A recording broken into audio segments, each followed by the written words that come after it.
First of all, for me, I want to say thank you for coming tonight. For folks that may or may not know my story, I'm a liver transplant patient recipient. I received my liver 8 years ago in March, so that anniversary is still very fresh in my mind. Recently went out to lunch with a friend of mine from work, and I told her about me having to speak here tonight and how nervous I was about it because of all nights I wanted to do a really good job. And she said, well, what are you going to talk about? And I said, you know what, I'm not quite sure yet. In the back of my mind I'm thinking, I want to talk about connection in some way, but I wasn't sure how to piece it all together. So when I told her the nature of the event, she had said to me, she goes, whatever you talk about has to be about connection. And when she said that, and me thinking it, I thought, that's my topic. I hit the nail on the head with this one. So when I started thinking about connection, I tried to think about, well, what types of connections are there? And how do we connect? And why do we connect? And that's really where I think some of the most important messages are.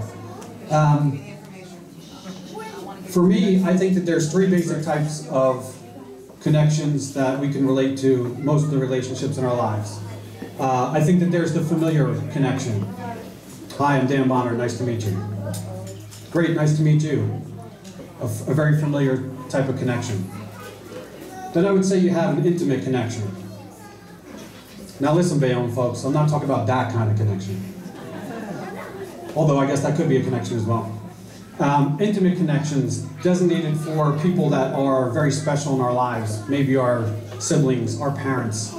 Those connections that are truly valued and the ones that we find precious. And then there's what I call the emotional connection. And the emotional connection is reserved for some of the most special people in our lives. For me, it's my wife. She's the one that I have an emotional connection with.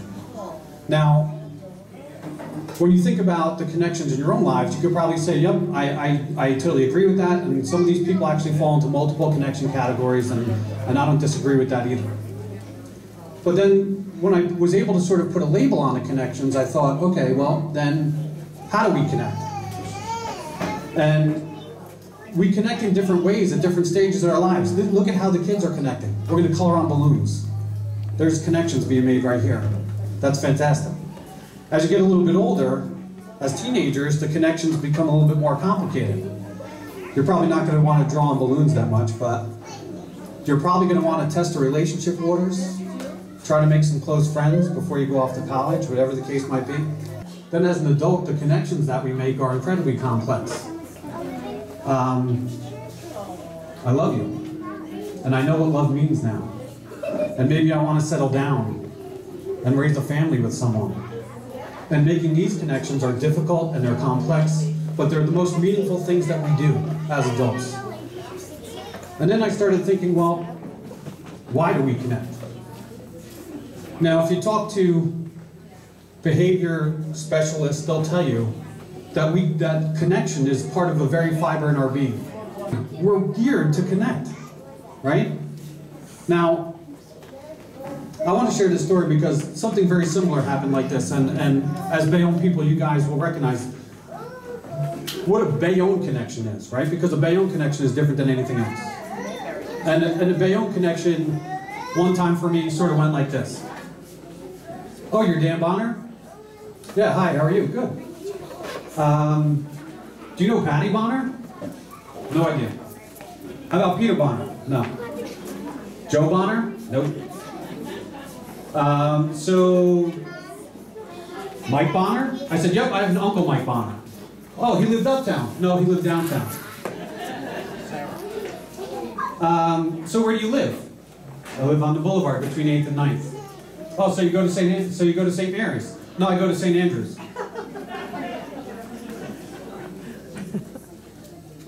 So you're part of the downtown Bonners. And I say, there's downtown Bonners? Guy says, are you sure you're a Bonner from Bayonne? I said, I'm starting to second guess myself. Then it gets to, who's your father? My dad is Owen Bonner. The same Owen Bonner that worked at First Savings? Yeah, he worked at First Savings. Well, you know it's not First Savings anymore. Got it. Thanks for that. He also used to work in the ShopRite. Oh, he used to work in the ShopRite? Oh, I know your dad. Oh, really? How do you know my dad? Well, this guy from Jersey City, who's a mechanic here in Bayonne, he was working on a car for this woman who got her mortgage from somebody at First Savings, this guy named Owen Bonner, who also worked at ShopRite. That's your dad. That's a Bayonne connection, folks. And that's quintessential and unique only to Bayonne. But how do we connect? Why do we connect? When I started thinking about why we connect, this is really where it pushed me to limits and places that I haven't been in a long time from an emotional standpoint. Why do we connect? I think we connect for a lot of different reasons, but I think one of the main reasons is because as individuals, we ourselves are limited in what we can do for each other. And I don't mean that in a negative way in any way, shape, or form. We are limited as an individual to what we can do. However, we go out and make a connection. Go out and make another connection. Then our connections make connections. And those connections make connections. And then look around, folks. What do you have? You have a room full of people here where there's not a lot of cross-connection from an intimate standpoint, but we all came together for a very common cause. And I think that's why we connect. Because when we come together as a group, you're not relying on what one person can do for everyone else. You're relying on the group. And as a group, I think that we are filled with an infinite amount of love and compassion for one another. And I think that's why we connect. Now, when it comes to Matthew, I never met him. So I didn't have a familiar connection with him. And because I never met him, I certainly wasn't able to forge any type of intimate connection or an emotional connection. But there's one other type of connection that I've experienced that I'll share with you. I call it the mystical connection. I first experienced the mystical connection when my father passed away in 2004, and I was devastated. Didn't know how I could carry on without a man in my life who was my best friend, my motivator, and in my book, The Constant. But in that mystical connection, there's a very special place that's reserved for my father that I carry with me all the time. And I continually call upon my father for love, for strength, for wisdom, and all the things that I need to be successful in life. When you go through Transparent Travels, like I have, you get to meet a lot of great people.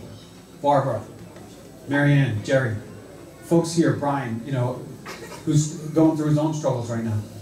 You get to meet very special people, and you can't always hold on to these people for as long as you'd like to. So that's the impetus for what becomes that mystical connection. So I never met Matthew. But that mystical connection is reserved for people who have touched me in many special ways and meaningful ways that I call upon every day. Matthew is part of that mystical connection. He and I never met. We were transplant recipients. But you can't help but when you see the picture of him on the poster and that smile, you can't help but be touched by it in a very personal and meaningful way. So even though I never met him, I will always carry with me the mystical connection with Matthew. And I hope to be able to speak to many audiences in the future that talk about a 7-year-old's resiliency, the strength and courage that he had, that I hope I can carry forward and maybe give to other people in my own travels. Thank you very much, everyone.